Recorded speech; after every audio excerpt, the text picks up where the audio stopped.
Hello, Karen. Hello, Megan. Hi, listeners. Podcast listeners. We're recording in a new space again Oh. in the hopes of escaping the sounds of Nicholasville's traffic. We don't know how it's going to go. Yeah, we haven't tried pre-recording or anything, so y'all are getting We don't do that. No. No. We wing it. So, hey, this is the Witch's Magic Murder and Mystery Podcast. I'm Kara. I'm Megan. I'm so happy you're here. Yeah. Okay, so I have a story today. Oh, yeah? Is there anything we need to talk about first? I don't think so. I'm rocking a little bit. Wobbly. I think I just need to be careful not to move. No, I think as long as I don't rock, I should be fine. I was going to say, do you want to put the towels underneath the rock? Okay. So this story, I have had this on my list for a while. I don't think anyone sent it to us. I think it was just like something that randomly came across my newsfeed. Every time I looked into it, I was like, it's a weird story. Okay. And I would have expected there to be a lot more information than there is about it. Oh, that drives me crazy. So it's a little bit shorter than I had anticipated. But I also think that we have plenty to discuss when it comes to this one. So I'll just see what that is. What is that? It's a ghost. It's the trash witch. She's back. Oh, what did she just followed us over here? I've missed her. I don't think she liked our last place. No, I don't think she did. Mm-mm. She didn't like the sounds of Nicholasville. No. I mean, this building it was built in 1921. It was the first town hall and a jail and a fire department. So it's definitely haunted. Town hall during Prohibition for sure. Absolutely. Yeah. Great. Amazing. Okay. Are you ready? Yep. Go All for right. it. When Colorado native Joshua Maddox disappeared, his family wasn't super concerned. Okay. So it was May 2009, the day before his 18th birthday. Okay. And he told his sister, he's like, hey, I'm going to go for a hike. I'm going by myself. You know, and that wasn't didn't think anything of it. No, that wasn't anything weird for him at all. He loved the outdoors. Okay. He was kind of like a free spirit kind of guy. Used to him coming and going. When he didn't come back right away, they were like, you know, maybe he's just like gone off to find himself. Because he kind of talked about doing that. Tree. Yeah, he kind of talked about doing that sometimes. Like, I'm just going to sort of take off. He's going on a walkabout? Yeah. Oh, basically. Okay. And where it was just before his 18th birthday, I think that played into it too. They're like, well, he's 18 and he's decided in a to go. midlife crisis. Yeah. They were like, maybe he's just escaping from the world a little bit. It wasn't something that seemed so out of character that they felt like they had to freak out right away. Okay. Like it seemed more rational to be like, oh, Josh is just... He's fine. He'll be back. Doing his thing. Yeah. Oh. So let me tell you a little bit about Joshua. He and his family lived in Woodland Park, Colorado, which is about 8,000 people. Oh, okay. And it's located in Pike National Forest. Ooh. He was a sweet kid, super friendly. People liked him. Also really... How most of our stories like this turn out. I know. Gosh. You were such a good kid. They never say like, everyone hated this person and they were happy when they disappeared. Yeah. No one says that. He was also really musically talented, a singer and a musician. I think he wrote songs. Okay, pause. Most of the people that go missing in your stories do have something to do with music. Bands. That last guy you told a story about was a... Oh, yeah. He was in the band. What if aliens really want musicians? I bet they do. I bet Wouldn't that's you? It. Yeah. Because what if they're not good at it? Maybe I'm just particularly drawn to stories like that. Maybe. So it's not aliens? I mean, I can't rule them out, honestly. Okay. In this case, I probably can. Oh, but okay. in others, don't know. Okay. So he did really well in school. He was fun. He had plans for the future. Like, he wanted to make something of himself. Oh, Okay. Joshua's parents were divorced, and he lived with his dad and two sisters at the time that he disappeared. Okay. So I go to music festivals a lot. So if you guys go to music festivals, to me, Joshua sounds like any number of kids, teenagers that I've seen at these festivals. Oh, yeah. Just like free-spirited, friendly, chill, loved music. Doing all the things. Yeah. Isn't overly concerned with what other people think. He's just going to live his life the way he wants Outgoing. to. Yeah. He talked about wanting to go on this big adventure in the mountains and just spend some time in nature. Oh. So I'm telling you all this so you can see why when he was right about to turn 18, his family thought, well, he's just decided to go on his adventure. Oh, okay. You know? Now, and he didn't say he's going to be gone for so many days when he was talking about that adventure. They just figured, well, and I feel like gone. From what I'd read, I got the impression that it was just sort of like, someday I'm going to do that. Oh, okay. And they're like, well, I guess that's what he's going to do. Oh, sounds good, bud. Now, 2 years before this, when Joshua was about 16, his older brother, Zachary, died by suicide. Oh. Josh and Zachary had always been very close. And of course, his death had a profound effect on Joshua. Right, for sure. He hadn't even realized just the depths of his brother's depression, and they were super, super close, so it's just sad. Yeah. Of course it would be. He turned inward a bit after that, as anyone would, I would think, just to deal with losing his brother. Oh, that's so sad. So here's a quote from Josh's dad. I buried his older brother 2 years before, and it was so difficult on Josh. When his brother died, it pushed him over the edge. It was a big shock for the family and a big shock for Josh. He thought highly of his older brother. It's tough as a parent. You try to raise your kids, and when they get close to 18, you think they're pretty much grown up, but they're not. They still need a lot of help. And I mean, that's so, so true. Oh, yeah. Like this whole thing where you're an adult at 18. No, you're not. Please. You're not. I mean, I'm barely still an not adult. an Yeah. adult. I have no idea what I'm doing. Help. I'm getting like a crash course in adulthood right now, and it is, I do not like it. No. I would 10 out of 10, do not recommend. Yeah, I'd like to stop, please. I think this probably also played a part in why his family gave him a little space at first when he disappeared, because they knew he was still dealing with Zachary's death. They just wanted to let him work through it. Maybe he just needed to get away. Right. Plus, he hadn't really seemed like anything was wrong before he disappeared, and they didn't have any reason to think that anyone would want to hurt him. So it's like, if he's gone, there must be a reason. Yeah. And let's just let him sort it out. Okay. You know? There's a part of me that really loves and appreciates how his family was like, we know our son, and we're going to allow him the space that he needs. Right. Especially after what happened 2 years previously. They're not like smothering him. And I'm sure they're also all dealing Yeah. with Zachary's death still. Yeah. That's probably something that you never get over. And that's not to say that they didn't try to find him in those first few days. They reached out to his friends, neighbors, other relatives. They were just like, anybody that might know anything, like if he'd mentioned that he was going to take off or whatever, and no one knew anything. Okay. They checked homeless shelters and overpasses and places where people might turn to for shelter, but they didn't find him anywhere. Oh, okay. So after 5 days go by with no word from Josh, they're like, maybe we should just go to the police because it seems like by now we should have heard something. Okay. The problem is, like I said, he just turned 18. Oh, gosh. So he's considered an adult. Yeah. So the police are like, well, he's 18. He's got the right to go off and do whatever he wants. Oh, no. And the thing I hate about this, that I know I say a lot, is like, his parents clearly weren't alarmists. Yeah. They weren't just running to the police the second he disappeared. They gave it time. They did the thing. Like, right. They waited. Yeah. And they checked in with friends and family. Right. It wasn't like their first move was to go to the police. Yeah, they did their and they know him. I always get frustrated when police officers like discount the fact that they don't know the person missing and the family does. Oh, for sure. They're the experts on that missing person. Yeah. So let's listen to what they're saying. Okay, because you know their life story. Okay, yeah. Great.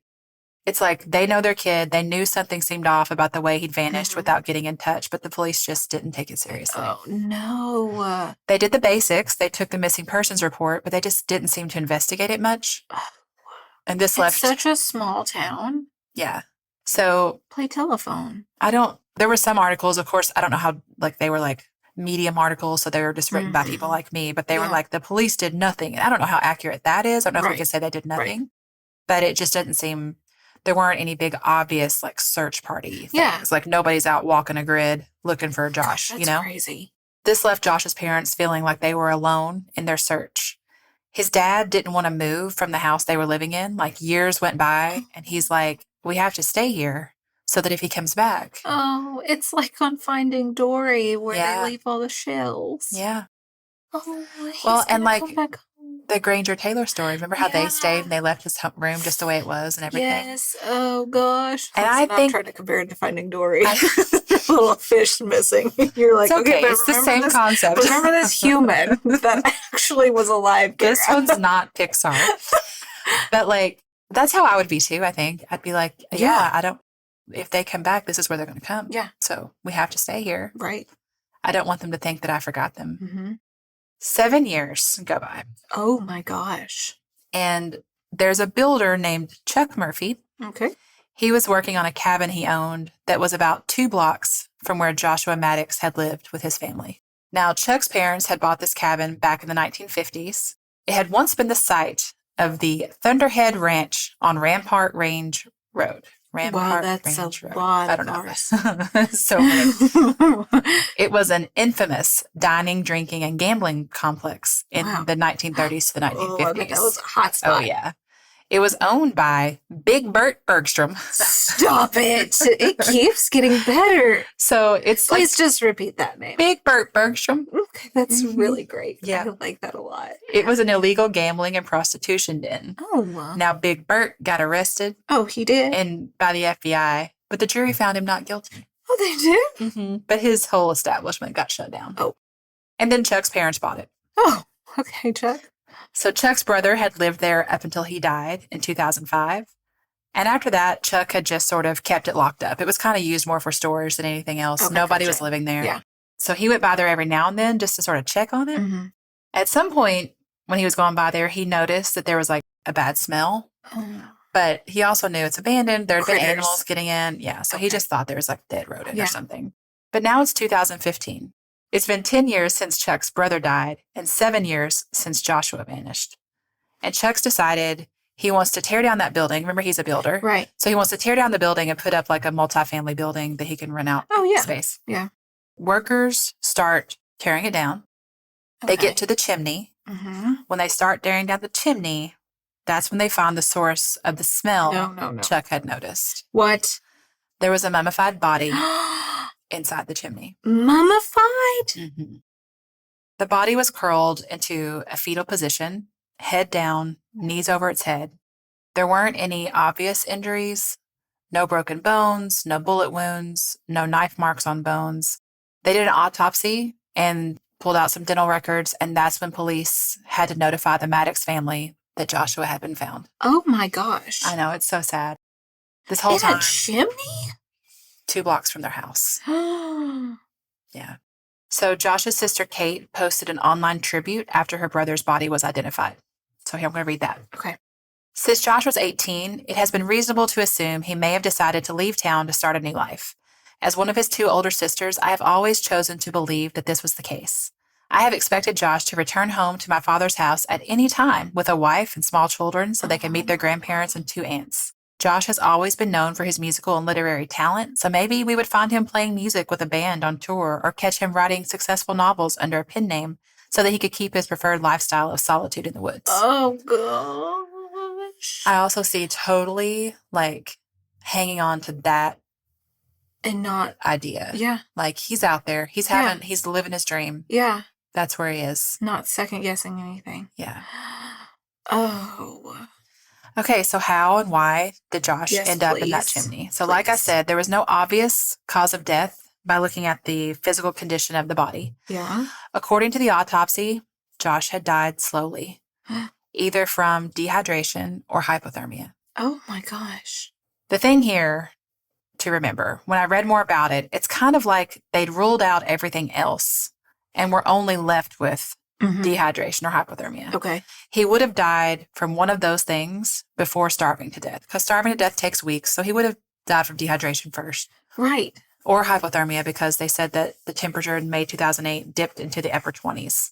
How do you know that somebody died from dehydration when they're a mummy, though, when you find them? The whole thing is that there was nothing else. Right. There were no that's true. wounds to So the they're body. just like, oh, I guess it could be this. Basically, yes. Oh my gosh. So I don't know if you guys know. I'm not a doctor. I'm not even a coroner. I know, not a medical examiner. I've read a lot of case Scarpetta books, but I'm not a medical examiner yet. Yeah. Well, you're getting there.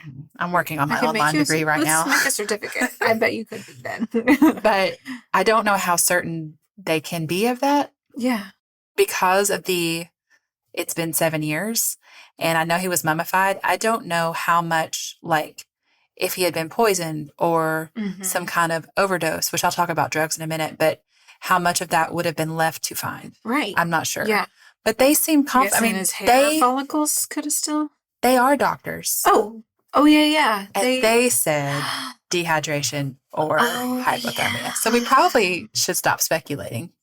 I mean, if they know what they're talking about, I mean, I guess so. I am just a podcaster. If they are the professionals. So Josh was tall and thin, and the coroner concluded that he must have tried to climb down the chimney and then had gotten stuck in there. If he'd cried for help, no one would have heard him because the cabin was so isolated. It was located in like an open field 50 feet back from the road. Oh. Rachel, I forgot to look up what that is in kilometers. It's 50 feet back from the road. 7 or so people. I don't know. And surrounded by tall pine trees. So ultimately, they ruled his death an accident. Oh, gosh.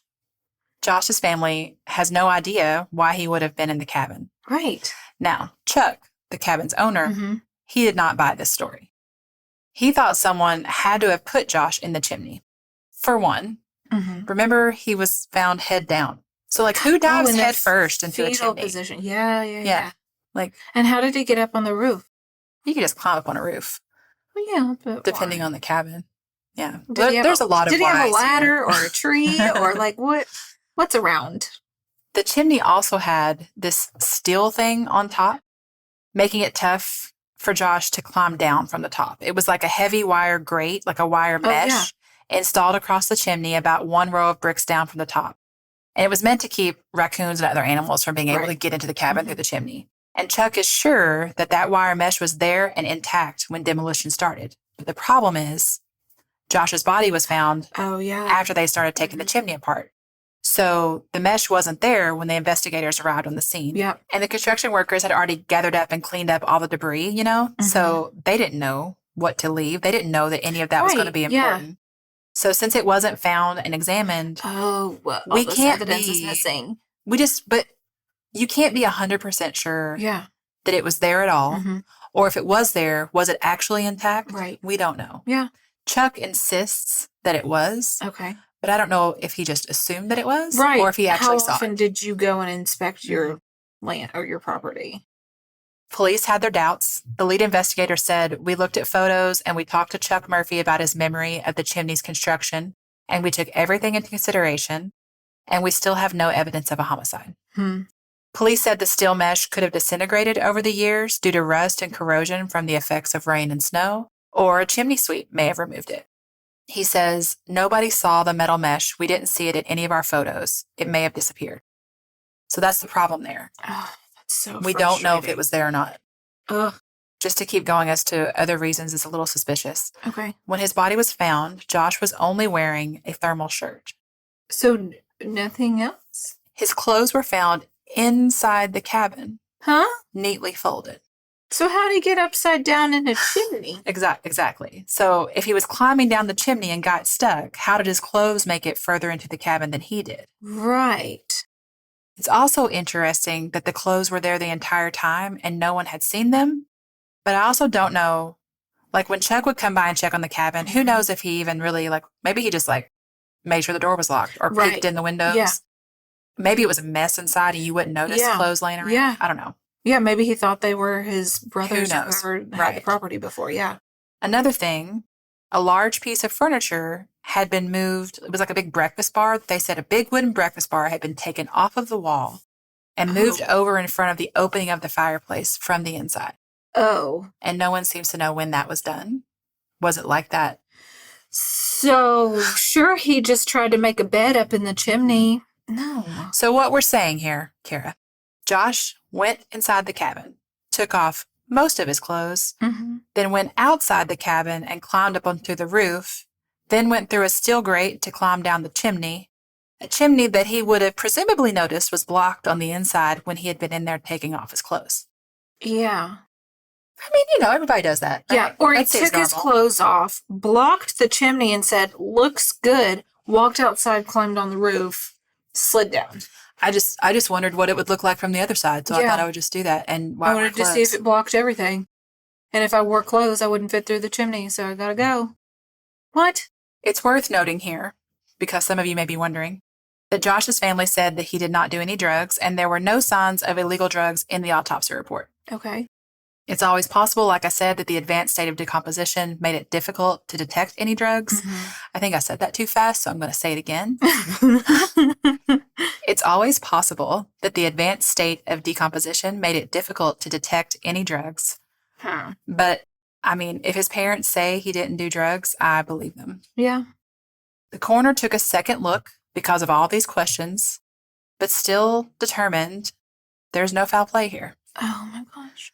But yeah, but like the coroner has no other evidence to go on. Like it's a weird That's what it comes down to. scenario, but there's no physical evidence. Right. Signs we can have he was all this. Choked. There's no signs that he was like, what? Yeah. Like we can have all these theories and speculation and everything, but there's no physical evidence to go on. Yeah. So how do you even start? Huh? There was a rumor that someone around town had bragged about killing Joshua. Oh, no. There was a Reddit post about this. It says this: I went to high school with this skinny, dorky hippie named Andy who played guitar in a band. Of course he was in a band. I know. I was never good friends with him or anything, but a year or so after I graduated, one of my good friends, Josh, started hanging out with him and then went missing. Last I heard, Andy was telling another friend, yeah, me and Josh have been spending a lot of time together. We're planning a trip to New Mexico. And in the same thread, the original poster also explained how Andy swore to have put Josh in a hole. But that's weird to me. A hole in that you call a chimney a hole. I mean, it is, I guess. Maybe through the hole of the top of the chimney? Yeah. But like, why wouldn't you just say a chimney? Yeah, and did you put that up against the chimney so he wouldn't slide through? I don't know. Did you kill him before you put him in there? I don't know. Did you even kill him? Were you even there? I didn't do any of it. No, not you, Andy.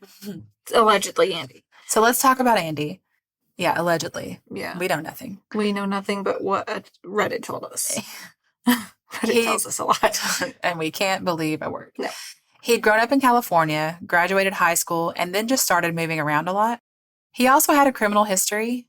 But that may or may not have anything to do with Josh. Yeah. In 2009, Andy was staying with his friend James in New Mexico, and his friend James took care of a disabled man. One day, James goes to take a shower, and when he gets out of the shower, he finds the disabled man dead, stabbed to death, and Andy was gone.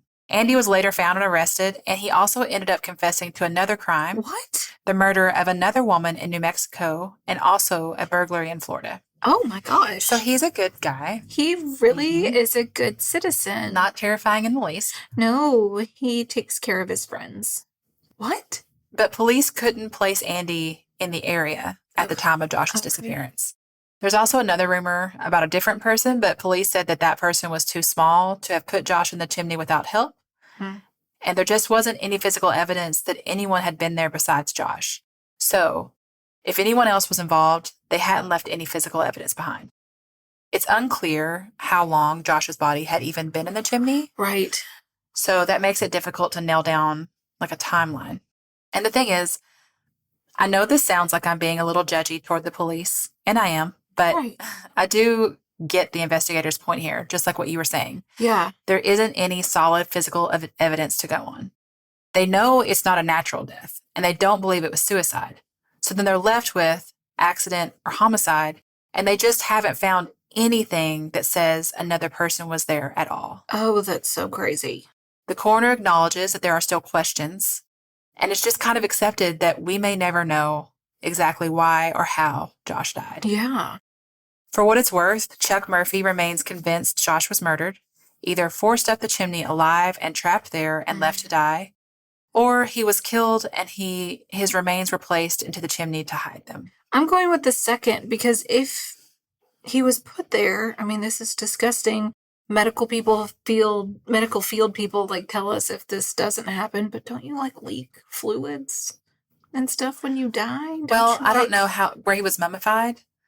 How long had he been there? Had that stuff evaporated? Because that would have all been part of the smell, but you right? don't think blood would have pulled and then dried up and gotten nasty in the bottom of the chimney? They did say the chimney was full of soot and ash and stuff like that. So I just don't know. And they didn't. I don't know. I don't know either. I don't know enough about decomposition after 7 years, especially in a chimney environment. I don't know. I'm surprised that he was mummified. Yeah, I am too. But I think it must just be probably a matter of the atmosphere in Colorado and the sea level and all that kind of thing. Yeah. And then the temperature. Yeah. And the fact that he was protected from the elements inside the chimney. Yeah, that's what I was going to say. That's it. I mean, that's the whole story. Wild. I know. I was really hoping to find more I don't know, there were people who had something against him or he had some enemies, but there was nothing like that. Yeah. But I can't think of any reason why he would have climbed in the chimney. No, how did he, like without scrapes all over his body and like broken bones from like falling that far. Even if you think, okay, he'd come in the chimney, he'd been in the cabin. Yeah. And accidentally locked himself out. And then he was just trying to get back in. Like, Yeah. why would he have exited the cabin with just a shirt on? Yeah. It's very strange to me.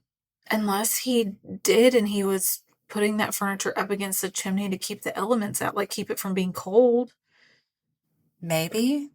But was there no evidence of like trash? Had he been, did he eat anything? Did he move like in the bathroom or the bedroom, like wherever? I don't know anything about I wondered about that, but none of the articles I read mentioned anything like you could tell someone had been staying there, like none of that. So I think they would have mentioned it if they were like, it appeared that he'd been living there for a while or something, but there was nothing like that. But to be that close to home, right? You would think that you'd just wander back.